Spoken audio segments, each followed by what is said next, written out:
इस कहानी की शुरुआत होती है सोफिया नाम की लड़की को दिखाने से, जो दरअसल एक शार्क रिसर्चर थी। वो अपने साथियों के पास पैसिफिक ओशन में आई हुई थी शार्क को ट्रैक करने, जिसका नाम लिलित था। सोफिया और उसकी टीम पिछले काफी टाइम से लिलित को ट्रैक कर रही थी और आज भी इनकी यही सोच थी कि लिलित कब इनके रडार में वापस आएगी और ये लोग उसका सैंपल लेकर उस पर रिसर्च करेंगे। और फिर अचानक इन्हें रडार में ऐसी चीज मिलने लगती है जैसे वो शार्क लिलित इनके एरिया में आ रही है। इसीलिए टीम के 4 लोग, जिनमें सोफिया का हस्बैंड भी शामिल था, वो समंदर में कूद पड़े और लिलित को ढूंढने लगते हैं। जहाँ तभी इन्हें एक व्हेल का बेबी दिखाई देता है, जो हालांकि था तो बच्चा ही, लेकिन उसका साइज बहुत बड़ा था। और डरा देने वाली बात ये थी कि वो बेबी व्हेल मरा हुआ था, जिसके जिस्म का आधा हिस्सा गायब था। अब ये लोग सोच रहे थे कि इस व्हेल का कातिल कौन हो सकता है कि तभी इनके सामने व्हेल का खून ही आ ही जाता है। जी हाँ, वो और कोई नहीं लिलित ही थी, जो अब इनके सामने आ चुकी थी। जिसे देखकर ये लोग काफी घबरा जाते हैं, क्योंकि आज से 2 महीने पहले जब इन्होंने लिलित को एग्जामिन किया था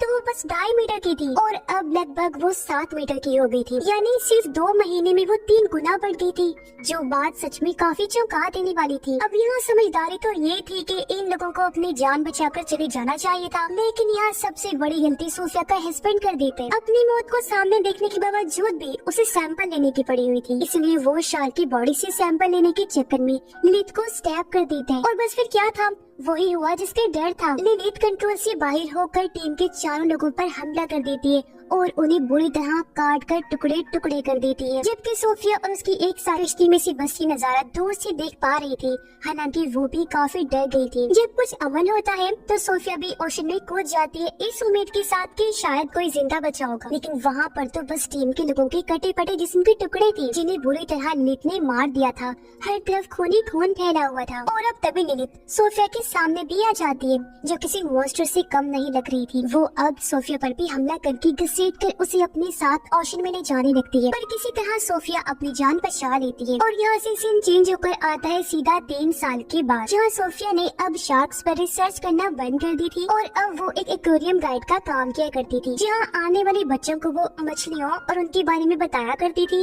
जो चीज बच्चे काफी इंजॉय भी करते थे। अब यहीं पर हम एक लड़की मीका को देखते हैं, जो एक मरीन एक्टिविस्ट थी, समंदर के बारे में रिसर्च और जानकारी रखने और देने वाली। वो एक कंपनी को चला रही थी जिसका नाम सेवियर्स ऑफ सी था, जिनका काम ही मरीन लाइफ को बचाना था, यानी समंदर में रहने वाले हर क्रिएचर की हिफाजत करना उनकी जिम्मेदारी थी। अब मीका सोफिया से जाकर मिलती है, जिसे वो अपने हेडक्वार्टर ले आती है और उसे दिखाती है कि लिलित शार्क, जिस पर सोफिया कुछ साल पहले रिसर्च कर रही थी, वो कुछ ही टाइम में पेरिस के एक रिवर में आ रही है, यानी कि इनके शहर के ये रिवर में, और बस पेरिस के रिवर में एंटर होने ही वाली। इसीलिए मीका यहाँ चाहती है कि सोफिया लिलित को एग्जाम करने में उनकी मदद करे, जिस पर सोफिया कहती है कि ये कोई बड़ी बात नहीं है।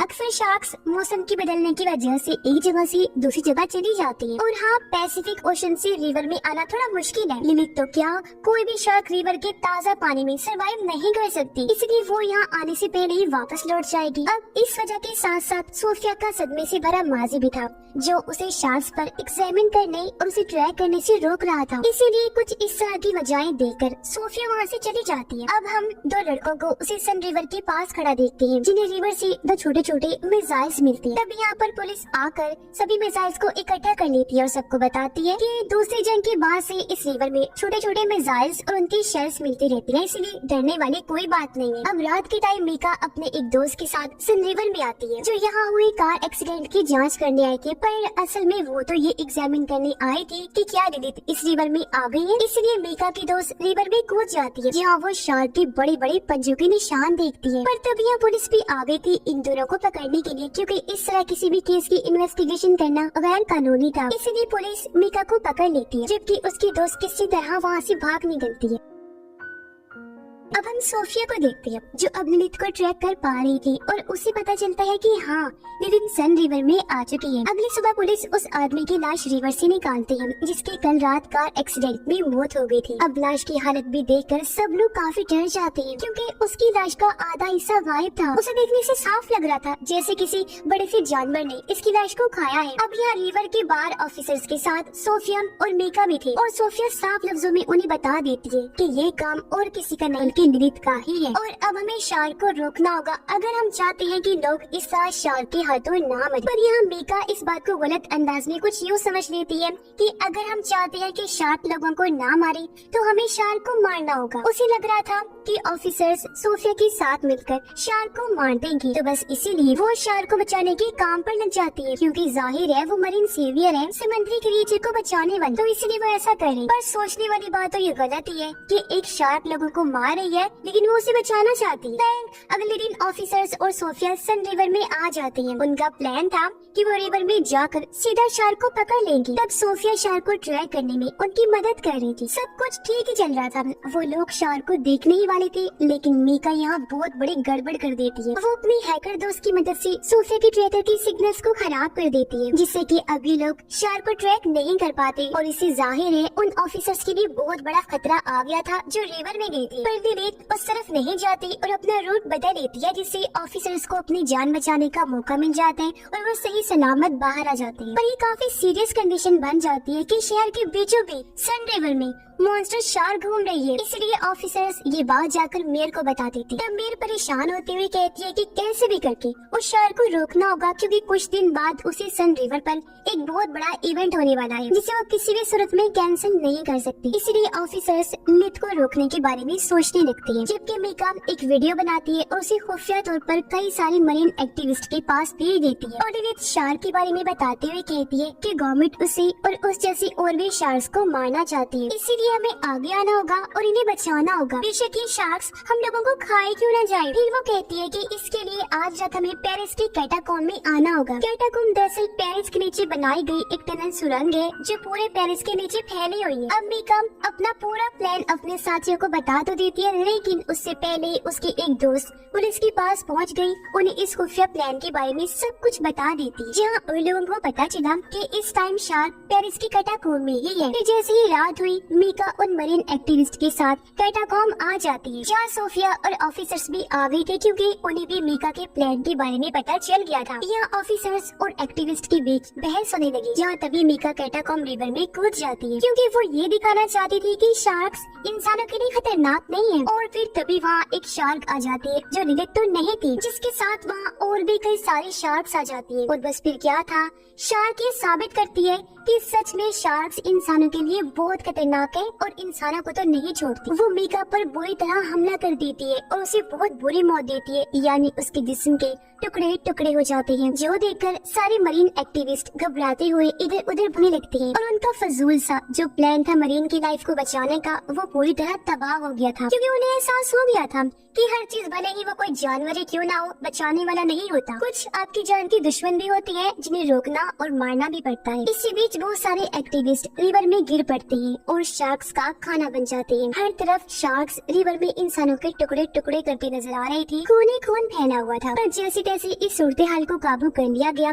बचे हुए लोगों को सही सलामत वहाँ से बचा लिया जाता है, जिस दौरान एक शार्क को भी मार दिया गया था, जिसे अब सोफिया चेक करने लगती है। उसे पता चला कि ये शार्क एक फीमेल है जो तकरीबन 2 माह की है, प्रेग्नेंट भी है। और हैरानी वाली बात कि इसके पेट में ढेरों शार्क्स के बच्चे हैं। पता चलता है कि शार्क एक ऐसी प्रोसेस से बच्चे पैदा कर रही है जिसमें वो एक टाइम में बहुत ज्यादा बच्चे पैदा करने की काबिल होती है, वो भी बहुत ही जल्द छोटी उम्र में, जो चीज बहुत खतरनाक है क्योंकि ऐसे इनकी तादाद बहुत ही कम टाइम में बढ़ सकती है। और तो और ये ताज़ा पानी में भी सरवाइव कर सकते हैं, जो चीज इन्हें इनकी माँ लिलिथ से मिली, जिसने क्लाइमेट की मुश्किलात को झेलते हुए फ्रेश पानी में जीना सीख लिया था। ये लोग अंदाजा लगा लेते हैं कि ये शार्क्स हजारों की तादाद में हो सकते हैं जो सारे कैटाकॉम्ब में रह रहे हों। इसीलिए वो फैसला करते हैं कि हम कैटाकॉम्ब में धमाके करेंगे जिससे सभी शार्क्स वही मारे जाएंगे। अब अगले दिन वो स्विमिंग इवेंट आ जाता है जहाँ एक टाइम में बहुत सारे लोग रिवर में स्विमिंग करेंगे, तैरेंगे, क्योंकि ये बात लोगों को नहीं बताई गई थी। मेरे को शार्क्स के आने का खतरा था, लेकिन वो इवेंट को अपने फायदे के लिए कैंसिल नहीं करते, बल्कि ऑफिसर्स और ट्रेन मरीन को रिवर में उतार दिया गया। वो निगरानी करने लगते हैं, जहाँ रिवर की एक साइड पर काफी बड़ा जाल बांध दिया जाता है ताकि अगर कोई शार्क इस तरफ आए तो उसमें फंस जाए। जबकि सीनियर ऑफिसर सोफिया और अपने साथियों के साथ कैटाकॉम्ब में आ गया था क्योंकि वो वहाँ की मेन जगहों पर धमाके करने वाले थे। सब अपनी अपनी जगह पर पहुँच गए। सीनियर ऑफिसर और सोफिया एक साथ थे। वहाँ अंधेरा था। जैसे सीनियर ऑफिसर ने फ्लैश लाइट ऑन की, हम बहुत ही डरावना सीन देखते हैं। ऑफिसर की चारों तरफ हजारों की तादाद में छोटे छोटे शार्क्स के बच्चे घूम रहे थे, जिससे वो काफी घबरा जाते हैं क्योंकि हालांकि ये बच्चे थे लेकिन इतनी ताकतवर थे कि किसी के भी टुकड़े टुकड़े कर सकते थे क्योंकि छोटे होने के बावजूद इनका साइज काफी बड़ा था। सभी बॉम्ब्स को अपनी अपनी जगह पर फिक्स कर दिया गया था, लेकिन बॉम्ब के फटने से पहले एक शार्क सीनियर ऑफिसर पर हमला कर देती है, पर वो किसी तरह बॉम्ब को ब्लास्ट कर देते हैं, जिससे हालांकि वो खुद तो काफी जख्मी हो गया था लेकिन शार्क के कुछ बच्चे मर जाते हैं और सीनियर ऑफिसर को ऊपर खींच लिया जाता है। अब जब सोफिया वापस नीचे रिवर में जाती है तो उसके सामने से लिलिथ गुजर रही थी, जो अपने बच्चों की लाशों के टुकड़े देखकर काफी दुखी हो गई थी और गुस्से में भरी हुई थी। अब वो सोफिया को तो देख नहीं पाती लेकिन गुस्से से भरी हुई उस जाल को तोड़ देती है और उस जगह आ जाती है जहाँ स्विमिंग रेस शुरू हो गई थी। अब लिलिथ यहाँ आकर एक आदमी के एक ही झटके में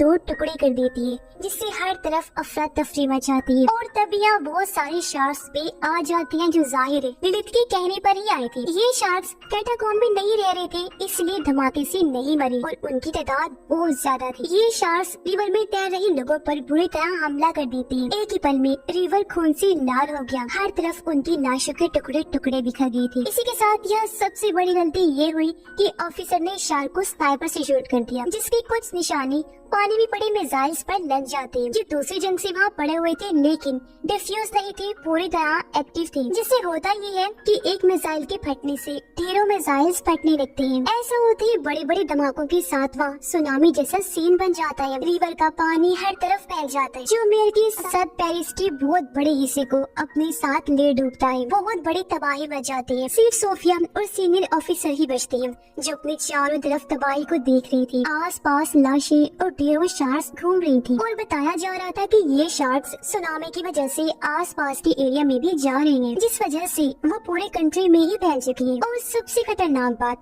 वो अब यहाँ से पूरी दुनिया में ही फैल जाएंगे और बहुत बड़ी तबाही लाएंगे, जिससे इंसानियत और दुनिया का नामो निशान मिट जाएगा, जो चीज बहुत खतरनाक है। और इसी दिल दहला देने वाली एंडिंग के साथ ही ये कहानी अंडर पेरिस यहीं पर खत्म हो जाती है।